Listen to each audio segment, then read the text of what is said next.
सभी को नमस्कार, प्रणाम, Radhe Radhe. Skill grabbed classes में आप सभी का हार्दिक हार्दिक स्वागत एवं अभिनंदन है। कैसे हैं आप सभी? आशा करते हैं बढ़िया होंगे, मस्त होंगे, ज़बरदस्त होंगे। तो आज हम लाए हैं आप सभी के लिए यूपी टेट से संबंधित सीडीपी के प्रश्न। ठीक है, तो बिना विलंब किए चलते हैं हम सभी अपने प्रश्नों की ओर।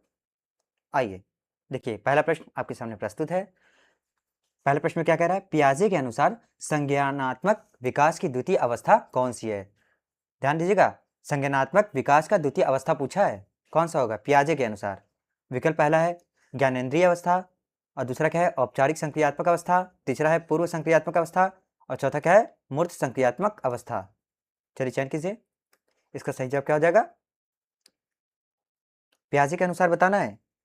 ठीक है, तो इसका सही जवाब विकल्प तीसरा हो जाएगा, अर्थात पूर्व संक्रियात्मक अवस्था। विकल्प तीसरा बिल्कुल सही हो जाएगा। ध्यान दीजिए, जिन पियाजे ने संज्ञानात्मक विकास की 4 अवस्थाएं मानी हैं, संज्ञानात्मक अवस्था की कितनी अवस्थाएं मानी है? 4 अवस्था मानी है जिन पियाजे ने। ठीक है, कौन कौन सा? पहली अवस्था कौन सी है? जिसे संवेदी गामक अवस्था भी कहते हैं। ठीक, कौन सी अवस्था? संवेदी गामक। ध्यान दीजिएगा, संवेदी गामक अवस्था है पहला। ठीक है, जिसमें 2 वर्ष 0 से 2 वर्ष तक के बच्चों को लिए हैं इन्होंने, जिन पियाजे ने। ठीक है, दूसरा क्या है? पहला है संवेदी गामक अवस्था, दूसरा क्या है? पूर्व संक्रियात्मक अवस्था। ठीक है, दूसरा क्या है? पूर्व संक्रियात्मक अवस्था। ठीक, और तीसरा क्या है? मूर्त संक्रियात्मक अवस्था। ध्यान दीजिएगा, तीसरा क्या है? मूर्त संक्रियात्मक अवस्था। और लास्ट चौथा क्या बचा है? औपचारिक संक्रियात्मक। औपचारिक संक्रियात्मक अवस्था लिया उन्होंने, जिन पियाजे ने संज्ञानात्मक अवस्था के माफ कीजिए संज्ञानात्मक अवस्था के 4 अवस्थाओं को लिया है। ठीक है, चारों के नाम मैंने बता दिए हैं। पहला है संवेदी गामक, दूसरा है पूर्व संक्रियात्मक, तीसरा है मूर्त संक्रियात्मक, और चौथा है औपचारिक संक्रियात्मक है। ठीक, चलिए आइए अगले प्रश्न की ओर बढ़ते हैं। अगला प्रश्न देखिए क्या कह रहा है? शारीरिक विकास को प्रभावित करने वाला कारक कौन सा है? बताने सभी को, शारीरिक विकास को प्रभावित करने वाला कारक कौन सा है? वंशानुक्रम, वातावरण, खेल तथा व्यायाम, या ये सभी? तो शारीरिक विकास को प्रभावित कौन कौन करता है? विकल्प चौथा, अर्थात ये सभी, वंशानुक्रम भी, वातावरण भी, खेल तथा व्यायाम भी। ठीक है, आइए अगले प्रश्न पर बढ़ते हैं। अगला प्रश्न देखिए क्या कह रहा है? चिंतनशील सोच की चर्चा इनमें से किसने की है? चिंतनशील सोच का विचार किसने प्रस्तुत किया है?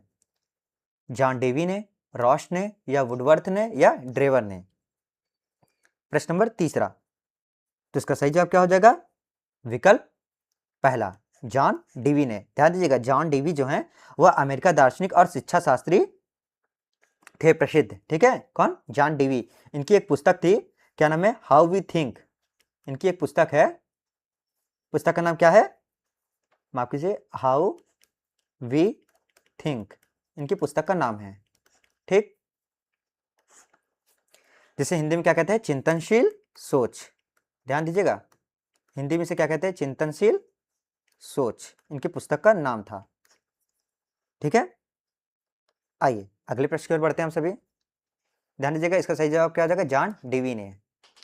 अगला प्रश्न देखिए, आगनात्मक तर्क के बारे में बताया है, आगनात्मक तर्क के स्तरों में कौन शामिल नहीं है? बताइए, पहला है अवलोकन शामिल नहीं है, दूसरा प्रयोग, तीसरा सामान्यीकरण, और चौथा है कल्पना। इनमें से कौन शामिल नहीं है? चलिए चयन कीजिए, इसका सही जवाब क्या हो जाएगा आगनात्मक तर्क में? तो विकल्प डी बिल्कुल सही हो जाएगा, कल्पना। ध्यान दीजिएगा, आगनात्मक तर्क में कल्पना शामिल नहीं है। ठीक है, बाकी अवलोकन, प्रयोग, असामान्यीकरण, सामान्यीकरण है। ठीक, आइए अगले प्रश्न की ओर बढ़ते हैं। अगला प्रश्न देखिए क्या कह रहा है? सीखी गई बात को स्मरण रखने या पुनः स्मरण करने की असफलता को क्या कहते हैं? ध्यान दीजिए, सीखी गई बात को स्मरण रखना या इसे पुनः स्मरण करने की असफलता को क्या कहते हैं? कल्पना, सृजनात्मकता, विस्मृति, या ध्यान? 4 विकल्प आपके सामने प्रस्तुत हैं, 5वें प्रश्न का जवाब दीजिए। इसका सही जवाब क्या हो जाएगा? विकल्प सी हो जाएगा। ध्यान दीजिए, विस्मृति हो जाएगा इसका सही जवाब, क्योंकि पूर्व में सीखी गई किसी क्रिया या बात को मस्तिष्क में सहेज कर रखने या जरूरत पड़ने पर याद न कर पाने की क्रिया क्या कहलाती है? विस्मृति कहलाती है। ठीक, विकल्प तीसरा बिल्कुल सही हो जाएगा, जिसे फॉरगेटिंग भी कहते हैं इंग्लिश में। आइए अगले प्रश्न की ओर बढ़ते हैं। अगला प्रश्न देखिए क्या कह रहा है, अंतर्मुखी, बहिर्मुखी तथा उभयमुखी व्यक्तित्व का वर्गीकरण किसके द्वारा किया गया है? बताइए, क्रैचमर द्वारा, युंग द्वारा, या युंग या जुंग द्वारा, या शेल्डन द्वारा, या स्प्रेंजर द्वारा? चलिए बताइए, इसका सही जवाब क्या हो जाएगा? विकल्प बी, ठीक है, युंग या जुंग द्वारा। ध्यान दीजिएगा, ये स्विट्जरलैंड के मनोवैज्ञानिक कार्ल जी युंग या जुंग ने सामाजिक अंतःक्रिया आधार पर व्यक्ति को अंतर्मुखी, बहिर्मुखी और उभयमुखी में 3 भागों में बांटा है। किसने? युंग या जुंग ने। तो विकल्प दूसरा बिल्कुल सही हो जाएगा, ध्यान से, ठीक है। आइए अगले प्रश्न की ओर बढ़ते हैं। अगला प्रश्न क्या कह रहा है, बच्चों के सामाजिक विकास को प्रभावित करने वाला मुख्य कारक कौन से हैं? जो बच्चों के सामाजिक विकास को प्रभावित करते हैं, मुख्य कारक बताना है। पहला है आर्थिक तत्व, दूसरा है सामाजिक परिवेजन, माफ कीजिएगा सामाजिक परिवेशजन्य तत्व, तीसरा है शारीरिक तत्व और चौथा है वंशानुगत तत्व। प्रश्न नंबर 7वां, तो 7वां का सही जवाब क्या हो जाएगा? विकल्प बी हो जाएगा, सामाजिक परिवेशजन्य तत्व हो जाएंगे, ठीक है, क्योंकि सामाजिक विकास समाज के नियमों को सीखने से होता है, ठीक। अतः इसके लिए सामाजिक परिवेशजन्य बहुत ही आवश्यक है या प्रमुख कारक है, ठीक। चलिए आइए अगले प्रश्न की ओर बढ़ते हैं। अगला प्रश्न क्या कह रहा है, निम्न में से कौन सा शारीरिक विकास का एक मुख्य नियम है? ध्यान दीजिए, प्रश्न बोल रहा है कि इनमें से कौन सा शारीरिक विकास जो होता है, हमारे शरीर का जो शारीरिक विकास होता है, उनमें से एक मुख्य नियम है, कौन सा? पहला है मानसिक विकास से भिन्नता का नियम, दूसरा क्या कह रहा है, अनियमित विकास का नियम, ठीक है, तीसरा क्या है, त्वरगामी विकास का नियम, और चौथा क्या है, कल्पना और संवेगन माफ कीजिए संवेगात्मक का विकास से संबंध का नियम, ठीक। चलिए बताइए, प्रश्न नंबर 8वां,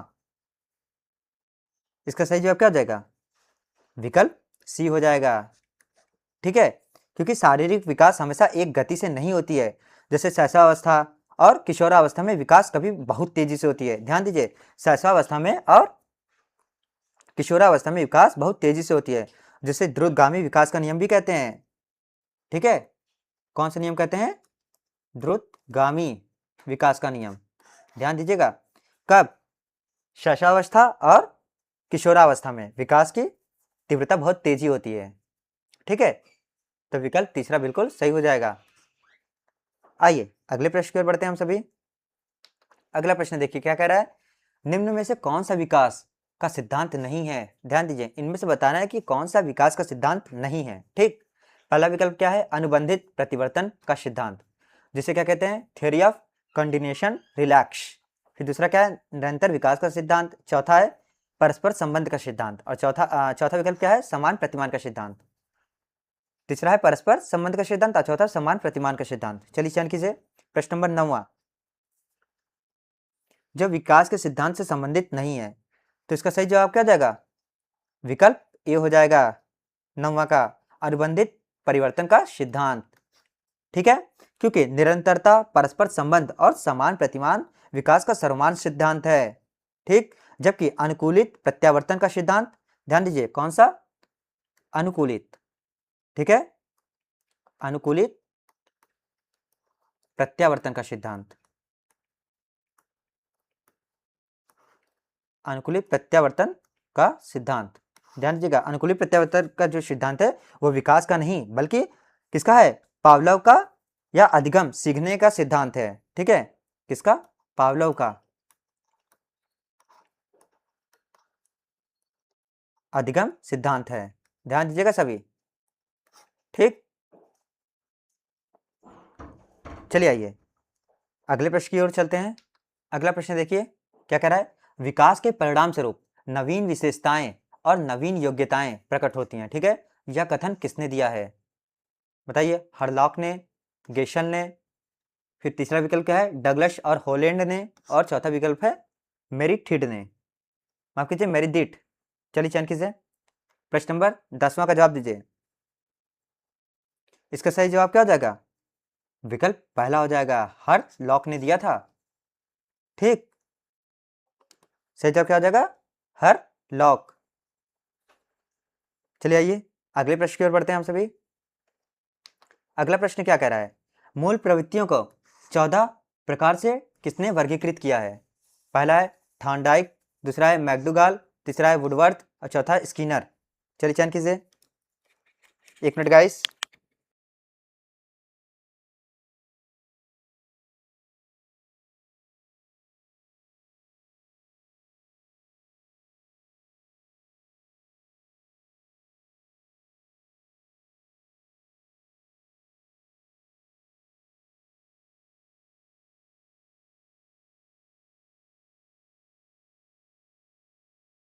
माफ कीजिएगा गाइस, थोड़ा इमरजेंसी था, कॉल आ गया था। चलिए चलते हम अपने प्रश्न, देखिए क्या पूछा है, मूल प्रवृत्तियों को 14 प्रकार से किसने वर्गीकृत किया है? चलिए बताइए।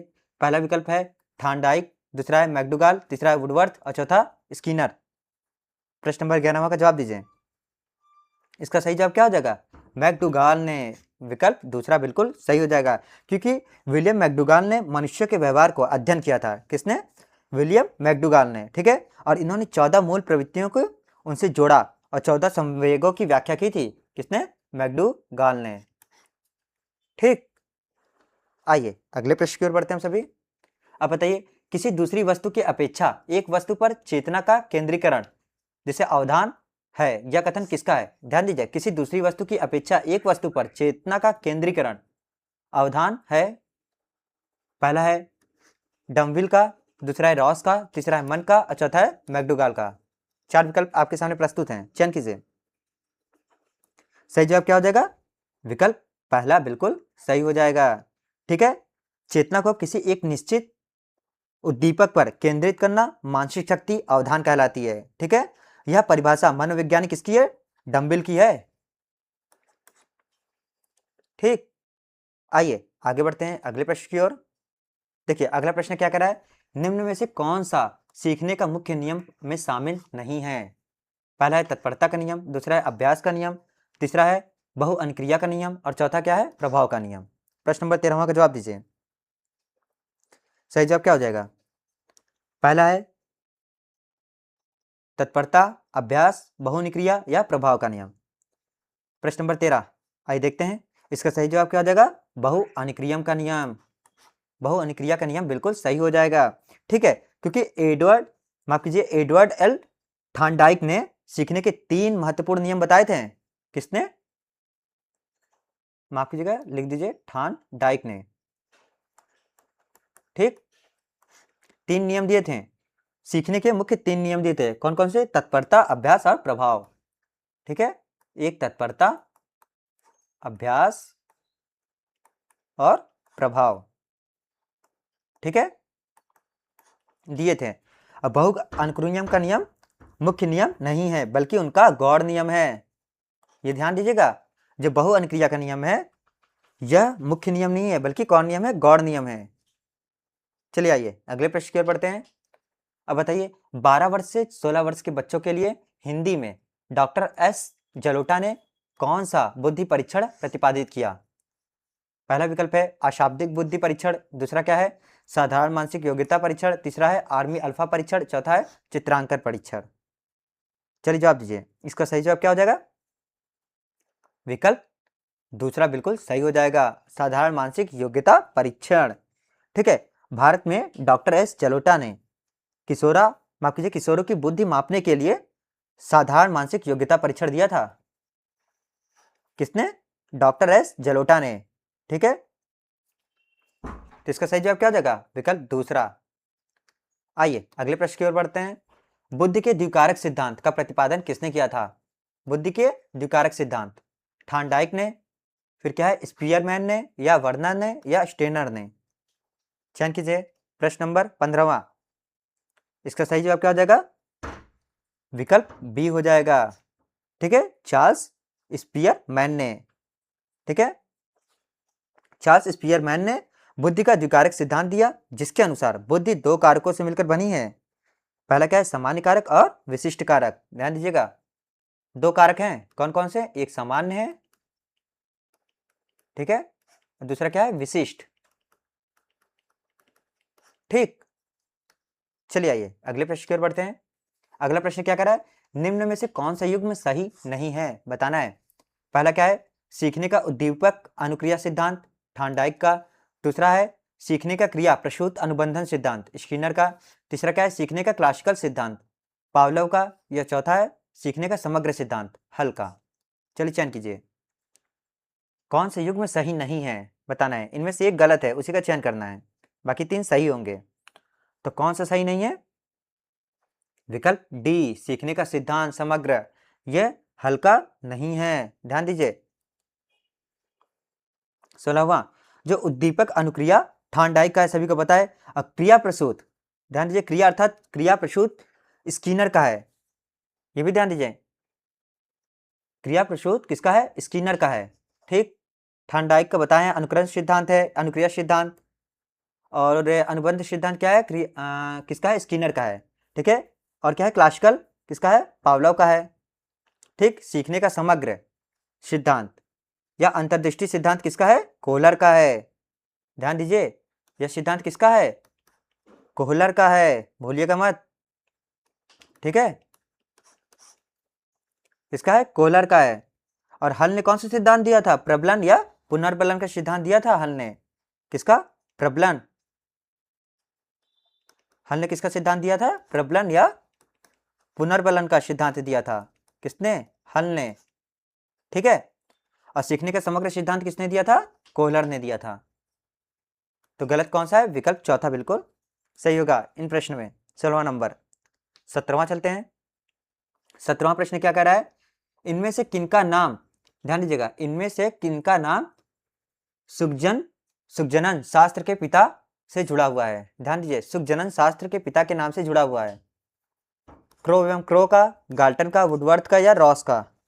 चलिए बताइए, इसका सही जवाब क्या हो जाएगा, विकल्प बी हो जाएगा, गाल्टन। ध्यान दीजिएगा, सर फ्रांसीसी गाल्टन को सुजनन शास्त्र का पिता माना जाता है, ठीक है, क्योंकि इन्होंने सबसे पहले इंसानी नस्ल को बेहतर बनाने के लिए अनुवांशिक अध्ययन की नींव रखी थी। किसकी नींव रखी थी, अनुवांशिक अध्ययन की नींव किसने रखी थी, गाल्टन ने, ठीक है। आइए अगले प्रश्न की ओर बढ़ते हैं। ग्रंथियों के आधार पर व्यक्तित्व के विभिन्न प्रकारों की चर्चा किसने की है, क्रेचमर ने या युंग ने या कैनन ने या स्प्रेंजर ने। प्रश्न नंबर 18वां। तो 18वां का सही जवाब क्या हो जाएगा, विकल्प सी हो जाएगा, कैनन ने, क्योंकि शरीर के भीतर मौजूद जो अंतःस्रावी ग्रंथियां हैं, अंतःस्रावी ग्रंथियां जैसे थायराइड, ठीक, थायराइड से निकलने वाली जो हार्मोन के आधार पर हमारे व्यक्तित्व का जो वर्गीकरण है या मनोवैज्ञानिक जो है वर्गीकरण किसने किया था, एक मनोवैज्ञानिक कैनन है, इन्होंने किया था, ठीक है। तो विकल्प सी बिल्कुल सही हो जाएगा। आइए अगले प्रश्न की ओर बढ़ते हैं। सृजनात्मकता मौलिक परिणामों का अभिव्यक्ति करने की मानसिक प्रक्रिया है, यह कथन किसका है, कोल एवं ब्रूश का। दूसरा है ड्रेवर का। तीसरा क्या है, डिहान का। और चौथा है क्रो एवं क्रो का। प्रश्न नंबर 19वां का जवाब दीजिए। इसका सही जवाब क्या जाएगा, विकल्प डी हो जाएगा, ध्यान दीजिए। तो क्रो एवं क्रो ने माना है कि सृजनात्मक मानव मस्तिष्क की वह योग्यता है जो मौलिक या बिल्कुल नए विचार और परिणाम को बाहर प्रकट करती है। यह विचार किसने प्रकट किया था, क्रो एवं क्रो ने, ठीक है। आइए अगले प्रश्न की ओर बढ़ते हैं। विद्रोह की भावना की प्रवृत्ति निम्न में से किस अवस्था में से संबंधित है, विद्रोह की भावना, बाल्यावस्था, शैशवावस्था, पूर्व किशोरावस्था या मध्य किशोरावस्था। बताइए, इसका सही जवाब क्या हो जाएगा, विकल्प सी हो जाएगा, पूर्व किशोरावस्था, ठीक है, 12 से 14 वर्ष, ध्यान दीजिएगा, 12 से 14 वर्ष तक, ठीक है। इसमें क्या होता है, बालकों के भीतर माता पिता या बड़ों के आदेशों के प्रति विद्रोह या विरोध की भावना बहुत तीव्र होती है या तीव्र रूप से पनपती है, ठीक है। आइए अगले प्रश्न की ओर बढ़ते हैं। सीखने की वह अवधि जब सीखने की प्रक्रिया में कोई उन्नति नहीं होती क्या कहलाती है, सीखने का वक्र, सीखने का पठार, स्मृति या अवधान। प्रश्न नंबर 21। तो इसका सही जवाब क्या हो जाएगा, विकल्प बी हो जाएगा, सीखने का पठार, क्योंकि सीखते सीखते जब व्यक्ति शारीरिक या मानसिक थकान के कारण एक ऐसी स्थिति में पहुंच जाता है जहां सीखने की गति क्या हो जाती है, एकदम शून्य हो जाती है, तो इसे इस अवस्था को हम लोग क्या कहेंगे, सीखने का पठार कहते हैं। ठीक है, विकल्प दूसरा बिल्कुल सही हो जाएगा। आइए अगले प्रश्न की ओर बढ़ते हैं। प्रश्न नंबर 22, बुद्धि लब्धि जिसे आईक्यू कहते हैं, निकलने का सही सूत्र निम्नलिखित में से कौन सा है? मानसिक आयु गुणे वास्तविक आयु, मानसिक आयु या माफ कीजिएगा, मानसिक आयु गुणे वास्तविक आयु, या वास्तविक आयु बटे मानसिक आयु, या मानसिक आयु बटे वास्तविक आयु गुणे 100, या वास्तविक आयु बटे मानसिक आयु गुणे 100। चलिए बताइए, इसका सही जवाब क्या हो जाएगा? विकल्प सी हो जाएगा। ठीक है, विलियम अस्टर्न, ध्यान दीजिएगा, विलियम अस्टर्न द्वारा दिए गए सूत्र से संशोधित करते हुए किसने? लुईस टर्मन ने बुद्धि लब्धि का सिद्धांत दिया था। अंतिम प्रमाणिक सूत्र किसने दिया था? ध्यान दीजिएगा, लुईस टर्मन ने। ठीक है, लुईस टर्मन ने आईक्यू से संबंधित सूत्र दिया था। ठीक है, किसने दिया था? लुईस ने दिया था, माफ कीजिए, लुईस टर्मन ने। तो विकल्प तीसरा बिल्कुल सही हो जाएगा। आइए अगले प्रश्न की ओर बढ़ते हैं। अगला प्रश्न क्या कह रहा है? सीखने में प्रयास व भूल के सिद्धांत का प्रतिपादन किसने किया था? कोहलर ने, पावलोव ने, थॉर्नडाइक ने, या गेस्टाल्ट ने? प्रश्न नंबर 23, सही जवाब क्या हो जाएगा? विकल्प सी हो जाएगा। ध्यान दीजिए, यह अमेरिकी मनोवैज्ञानिक थे। कौन? थॉर्नडाइक ने। क्या किया था? भूखी बिल्ली पर एक प्रयोग करके उन्होंने देखा था, भूखी बिल्ली पर ना प्रयोग करके उन्होंने देखा था क्या? प्रयास एवं भूल अथवा संबंधवाद का सिद्धांत का प्रतिपादन किया था। किसने? थॉर्नडाइक ने। विकल्प तीसरा बिल्कुल सही हो जाएगा। आइए अगले प्रश्न की ओर बढ़ते हैं। अगला प्रश्न क्या कह रहा है? सामान्य मानव कोशिका में गुणसूत्रों की जोड़ें कितने होते हैं? 22, 23, 24 या इनमें से कोई नहीं? चार विकल्प आपके सामने प्रस्तुत है।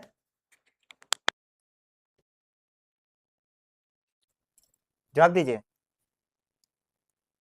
इसका सही जवाब क्या हो जाएगा? प्रश्न नंबर 24, विकल्प बी हो जाएगा, 23 जोड़े।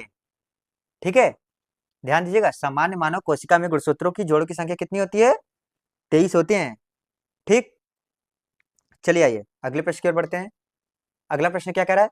क्रिया प्रसूत अनुबंध सिद्धांत, ध्यान दीजिएगा, क्रिया प्रसूत अनुबंध सिद्धांत का प्रतिपादन किसने किया था? हल ने, थॉर्नडाइक ने, हेगार्ट ने, या स्किनर ने? चयन कीजिए।